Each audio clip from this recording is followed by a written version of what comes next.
Hey there, Leo here. Welcome to my beautiful home. I usually make videos mostly from the beach or outdoors, but it's a little bit hot this morning and I'm just doing some work on my website in case you're wondering who's that handsome guy there on TV. That is my website, yourjourney101.com. If you haven't already checked out my website, do jump onto it. A lot of information there about my journey as an online marketer that you really may find useful, but just wanted to hang out with you for a few minutes with my coffee and just cover a really interesting topic: work-life balance. It's a powerful one. I actually came across this morning. I try to fill my days with motivational podcasts. I've started cutting out a lot of noise, a lot of it, media and or social media. So, when I'm driving, rather than listen to the radio, I listen to podcasts. I love walking on the beach pretty much every morning. So that's when I typically listen to podcasts. And I've really just embraced, surrounding myself with motivational, positive podcasts and videos and different things. And this morning I was listening to a gentleman called Jay Shetty, big fan of him, worth checking out. His name is J-Y Shetty, and really powerful motivational stuff. He's very well known in the podcast world. And it was an interesting one because the subject heading really caught my attention, and it was really about finding that work-life balance. So I'm like, yep, want to get into this one. And it was interesting because I've listened to a few of Jay's podcasts, and most of what he says I agree with. Today I didn't. And I said, it's an interesting one to get into. And I agreed with him up to a point because he was laying out typically that the work-life balance is out of kilter, and he gave the definition of what balance is in a dictionary, and it's equal amounts of weights, that it's completely parallel, and so on and so forth. And then he spoke about that typically a work-life balance is completely out of whack. The work is way up here and the quality of life is way down here. It's not level, and that we're constantly striving to try and tip that balance. But do we really, get it level consistently? Maybe when we're on holidays or on vacation, that 1 week or that 2 weeks, it's bliss. Maybe the life goes here and the work goes down here.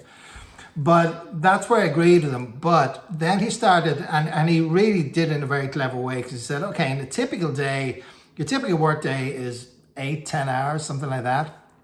And typical sleep, hopefully you're getting about 8 hours, 7-8 hours of sleep a night. So let's say that's your work day and your sleep day, that's 18 hours already that are burned up. And so that would mean you have 6 hours in the evening pretty much to do the things you love to do. Not so sure about that. Do you really have 6 hours after you come home from work every day to do the stuff you love with the people you love? I'm not too sure about that, because by the time you factor in getting ready in the morning, commuting into work, commuting back home from work, I'd say realistically, it's probably more like 4 hours. I look at my wife's schedule, who's in a traditional corporate job, not for too much longer, because the way we're working this is that we both, over the longer term, fully commit to running an online business. But I would say it's closer to 4 hours. And here's where I didn't agree with Jay, because he was giving techniques to how to really make those few hours that you have more relevant. And if you think in a 24-hour day, if you have 4 hours free for yourself, that's 1/6 of your entire day is really to do the stuff that you love to do, right? And I think that's pretty conservative. I think it's pretty accurate. Yes, you might weekends and different things, but during the workday. But so he was saying with those few hours that you have, that you can tip the balance back in your favor of that quality time by really being focused on that quality time and cutting out the noise, or maybe the social media or scrolling, or to really make that time relevant and to be present.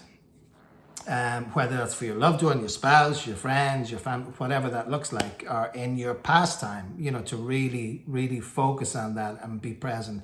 And while I do agree with it, in the bigger picture, I didn't agree with it, because to me, that's an acceptance and he was kind of explaining that's kind of how it is. And hold on, Jay, that's actually not how it is.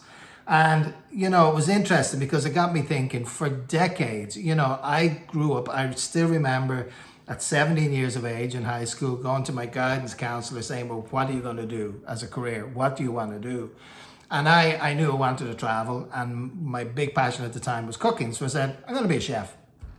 Off I went on my way, learned how to be a chef, did get to travel extensively for about 20 years. And one thing led to another, and then I get into corporate and so on and so on. But it's like I never knew any different. I never knew there was a different way to do things except to go out, get a job, trade my time for money, and to build the more I built my career, the more successful people would look at me as being. And I totally bought into that for well over 30 years, because that was the benchmark. That's how people were judged.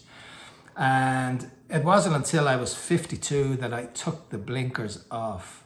And it was, that big life interrupt for me, because I knew I wasn't fulfilled. I wasn't particularly happy. On the outside, I had a great career. I was making really good money, but I was like a semi-workaholic. I had those 4 hours a day. If I was lucky, I had those 4 hours a day.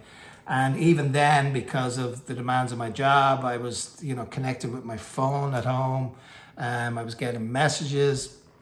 I was back home in Ireland, quick story, in 2013 on supposed holiday vacation from my company. And the demands of my job meant that I needed to be accessible and needed to be on call.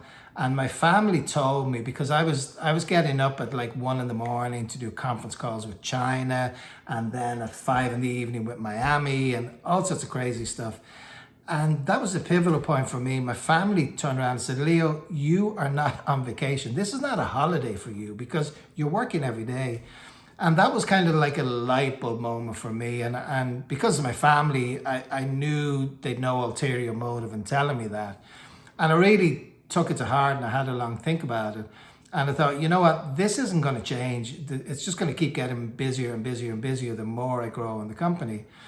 And that was a turning point for me. Now, admittedly, it took me 5 years. I walked away from that job not long after that, because I knew it wasn't going to change. And it took me close to 5 years to find what was going to give me that work-life balance. And, that was in 2018 when I started to learn how to market online. That one decision has given me that work-life balance, and I'm here to tell it's extraordinary. It's available for everyone, but not everybody's going to be open to it, because it just seems so extreme. It seems so impossible because we have been conditioned from a really young age that you had to go out, work a certain number of hours, get a job. We didn't know any different. So I constantly plug in these thoughts about things to hopefully give you a way to think about if there is another path for you, if you would like to make change. So I like to shine that light, and if you resonate with it, great, but I understand it's not for everybody. But I just wanted to share that. It's a really interesting one. As always, would love to hear your thoughts. So if you have any comments on this, do post in the comments below. I love reacting to the comments as they come in. Definitely check this guy's website out at www.yourjourney101.com. If you have not already subscribed to my YouTube channel, please ding below and subscribe. And if your circle of family or friends might enjoy this, please also share this so we can get this out to a wider community. As always, thanks for watching, and I'll see you on the next video.